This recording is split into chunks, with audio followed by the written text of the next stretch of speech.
Sa kanyang mabilis na pag-angat tungo sa pagiging bituin sa nakalipas na 2 season, ipinakita ng guard ng Detroit Pistons na si Cade Cunningham na hindi siya natatakot sa matitingkad na ilaw. Muli niyang pinatunayan na isa siyang malaking manlalaro sa pamamagitan ng isang nakasisilaw na performance sa maaaring pinakamakasaysayang venue ng NBA. Sa kanilang unang laro matapos ang All-Star break, bumiyahe ang nangungunang seeded na Pistons patungong Big Apple upang harapin ang New York Knicks. Walang pagmamahalan ang dalawang koponang ito matapos ang kanilang mabangis na serye sa unang round ng playoffs noong nakaraang taon. Maaaring nasa isip ni Cunningham ang kanilang pagkalaglag sa postseason sa matchup na ito dahil siya ay tunay na dominante laban sa Knicks noong Pebrero 19. Pinuno ng All-Star point guard ang stat sheet gaya ng kanyang nakasanayan at tinapos ang gabi na halos makamit ang triple-double. Sa loob ng 38 minutong paglalaro, nagtala si Cunningham ng 42 puntos, 8 rebounds at 13 assists. Dahil sa malakas na pagsisikap na ito, nakalabas ang Pistons sa Madison Square Garden na may 126,111 na tagumpay. Bukod sa pagkuha ng panalo laban sa isa sa kanilang pinakamalalaking karibal sa kumperensya, naitala rin ni Cunningham ang kanyang pangalan sa kasaysayan.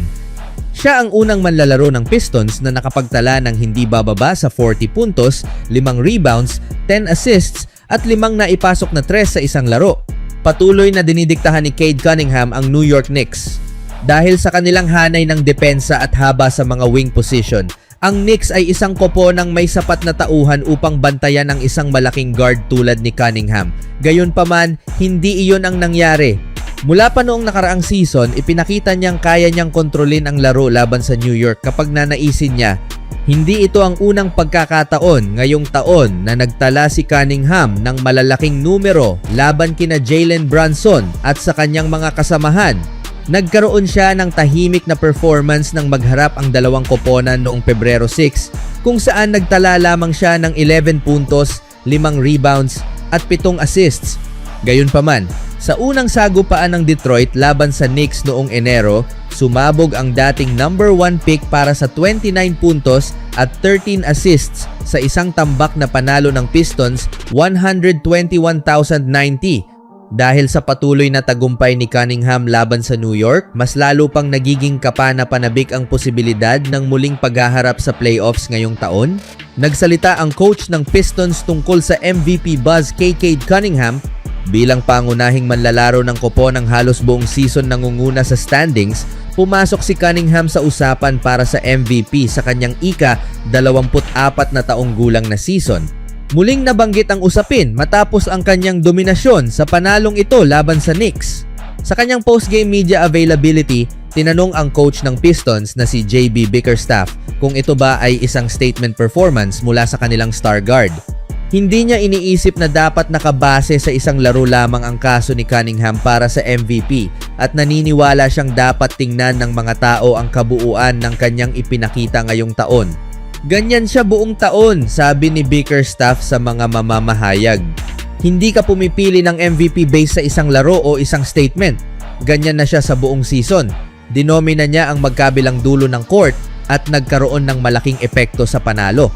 Sa pagitan ng kanyang patuloy na mataas na antas ng all-around na laro at ng pananatili ng Detroit sa tuktok ng East, tiyak na mananatili si Cunningham sa usapan ng MVP sa huling bahagi ng regular season.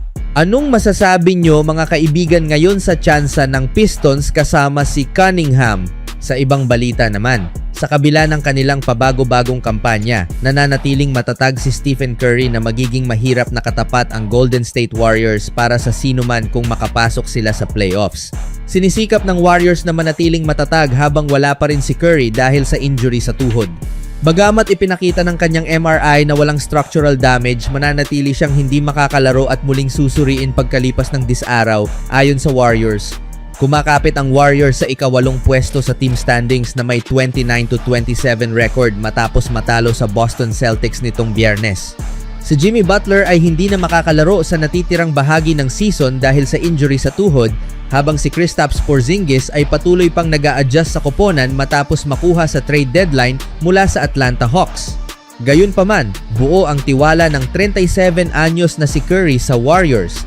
Naging kakaiba ang taon na ito, pero hanggat nakakahanap kami ng paraan para makapasok sa isang playoff series, Pakiramdam namin ay mahirap kaming kalaban para sa kahit sinong nasa itaas ng West, sabi ni Curry sa panayam sa ESPN. Ngayong nandito si Porzingis, sana ay manatili siyang malusog at makapaglaro ng tuloy-tuloy dahil alam namin kung ano ang kaya niyang gawin. Di ka nakapaglaro sa huling 5 laro bago ang All-Star break kasama ang mga runners.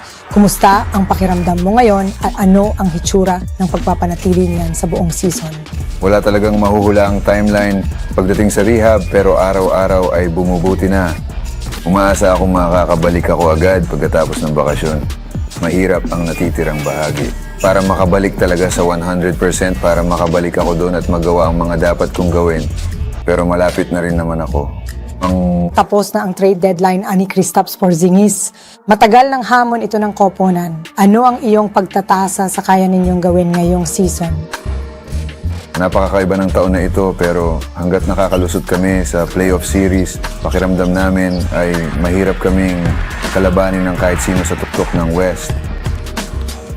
Nandito na si Prezinga, sana ay malusog siya at makakapaglaro ng palagian dahil alam natin kung ano ang kaya niyang gawin at ang bagong dinamikong ibinibigay niya sa atin bilang lakas.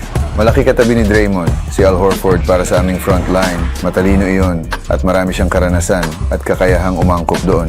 Pero darating din ang mga kabataan natin. Hindi ka panipaniwala ang laro ni Moses dahil malusog si Melton, nakabalik na at tinutulungan kami. Nagsisimula ng magkaayos ang lahat ng mga pirasong iyon. Sa pag-alis ni Jimmy, nagkaroon ng emosyonal na sandali sa season, hindi lang para sa kanya at kung nasaan na siya sa kanyang karera at sana ay makabalik siyang malusog. Mayroon na tayong mga kasamahan sa koponan na nagtamo ng mga talagang malala, kapuspalad at malubhang pinsala. Ngayon, Jimmy, maaring hindi ako maging emosyonal para sa iyo. Kapag nakatanggap ka ng ganong tawag, parang ang lapit-lapit mo na lang ba? At ngayon, sinasabi nating balik na tayo sa dati, pero may outside shot tayo kumpara sa pagdaragdag ng number 5.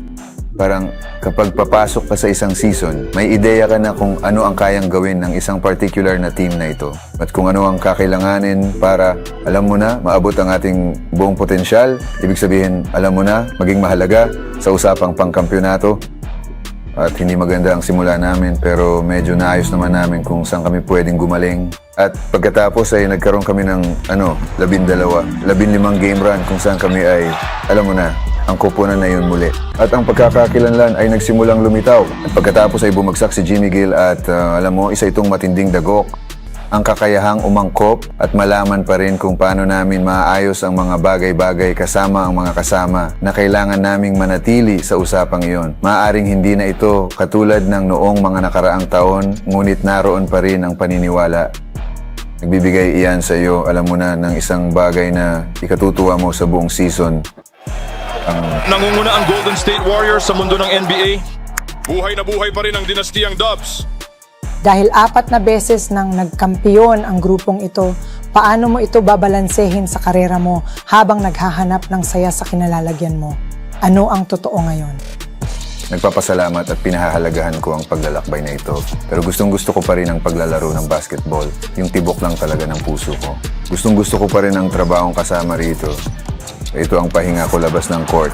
Ang saya at tiwalang dala ko sa laro ay nakakahawa sa aming koponan. Motibasyon ko pa ring habulin ang mailap na ika-5 titulo. Hamon sa akin ang manatili sa kasalukuyan, mag-enjoy sa basketball, at lasapin ang bawat laban gabi-gabi. Nag-debut ang 30-year-old na si Porzingis para sa Warriors laban sa Celtics kung saan nagtala siya ng 12 puntos sa 5 of 9 na shooting sa loob ng 7 minutong paglalaro mula sa bench. Ang madalas ma-injure na star, nakagagaling lamang sa matagal na pagkakasakit, ay maaaring maging interior threat na matagal nang hinahanap ng Golden State. Napatunayan na rin niyang maaasahan siyang rim protector. May pagkakataon pa ang Warriors na maiwasan ang play-in tournament, ngunit kailangan nilang magpakita ng mas matinding urgency upang makapagsunod-sunod ng panalo kahit wala si Curry.